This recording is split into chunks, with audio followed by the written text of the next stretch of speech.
He told everyone I did nothing all day. So I let his biggest client find out what I actually do. There were 93 people in that conference room, and every single one of them heard him say it.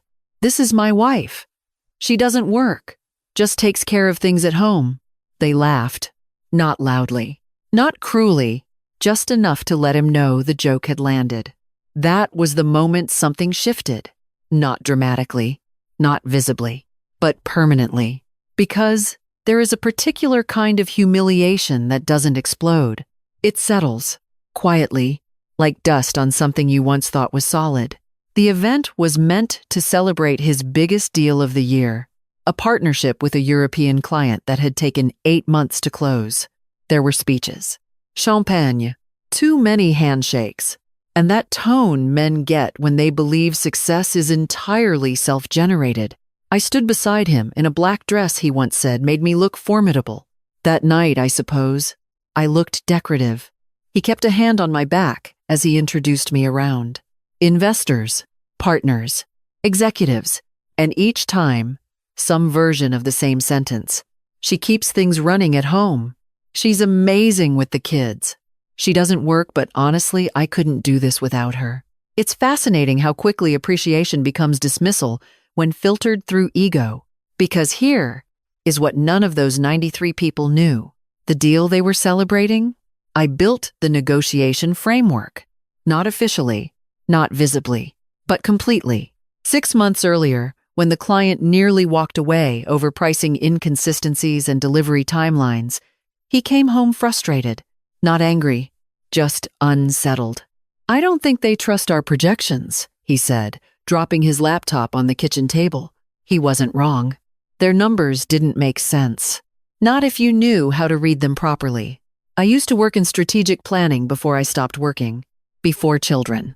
Before relocations. Before becoming the invisible infrastructure of someone else's life. So I opened his files. Just to look. Just to understand. That's how it always starts. 3 hours later, I found the problem. Their pricing model was internally consistent. Ours wasn't. We were projecting growth based on outdated supplier assumptions, which meant every promise he made sounded slightly off. Not wrong enough to be rejected, but wrong enough to erode trust. So I fixed it, quietly, rebuilt the model, adjusted the delivery phases, mapped out a negotiation structure that made the numbers not just acceptable, but compelling. Then I emailed it to him from his own account because at that point, it was easier. He called it a breakthrough the next day, said he had rethought the structure, presented it in a meeting, closed the deal 3 weeks later. And now we were in that room, celebrating his brilliance, while I stood next to him, smiling like a well-trained echo.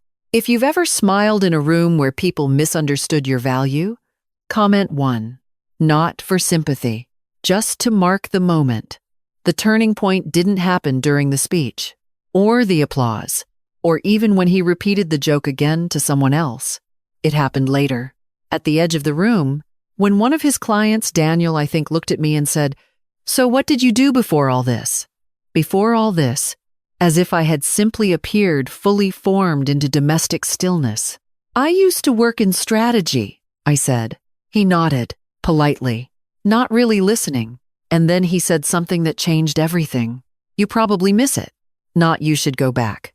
Not you were good at it. Just, you probably miss it." I went home that night and opened my old files. Not out of anger, out of clarity. There's a difference. Anger reacts. Clarity reorganizes. I still had everything. Old presentations, forecast models, client reports, even the version of his deal structure before I fixed it, and the one after, side by side. The difference was obvious to anyone who knew what they were looking at, which, suddenly, included me again. The next morning, I didn't confront him. Confrontation is loud and often inefficient. Instead, I asked, "How did the client dinner end?" "Great," he said. "They're thrilled." "I'm sure they are." He didn't notice the tone. People rarely do when they've grown comfortable. By noon, I had updated my resume. By evening, I had reached out to 3 former colleagues. Not dramatically, not desperately, just precisely. Within 2 weeks, I had a consulting offer. Small, at first. A mid-level company struggling with expansion planning. They didn't know me, which made it better. No expectations. No history. Just work. The first project took 10 days. I identified inefficiencies that were costing them nearly $500,000 annually. They hadn't seen it. Because they weren't looking in the right place. People rarely are. By the end of the month, they extended my contract. By the second month, they referred me to another client. By the third, I was earning more than I had ever not earned before. He noticed. Of course he did. "You've been busy lately," he said one evening. "I have." "With what?" "Work." He laughed. The same laugh from the conference room. Softer, but identical in structure. Dismissal, disguised as amusement. "What kind of work?" he asked. "The kind you present in meetings," I said. That was the first time he really looked at me. Not as background, not as support, but as variable. If you know that moment when someone realizes you are not as small as they assumed, comment 1. It's subtle, but unforgettable. 3 months later, something went wrong. Not catastrophic, just inconvenient. One of his major clients questioned the sustainability of their projections. Again, different details. Same underlying issue. He came home late. Tired. "Careful. Can I ask you something?" he said. "You just did." He ignored that, hypothetically. Of course, he explained the problem. Not completely, but enough. And as he spoke, I realized something almost poetic. He was describing the exact kind of issue I had just been hired to solve. For someone else who was paying me properly. "I need your opinion," he said. There it was. The shift, not acknowledgement. Not yet, but dependence. "What happened to I don't work?" I asked.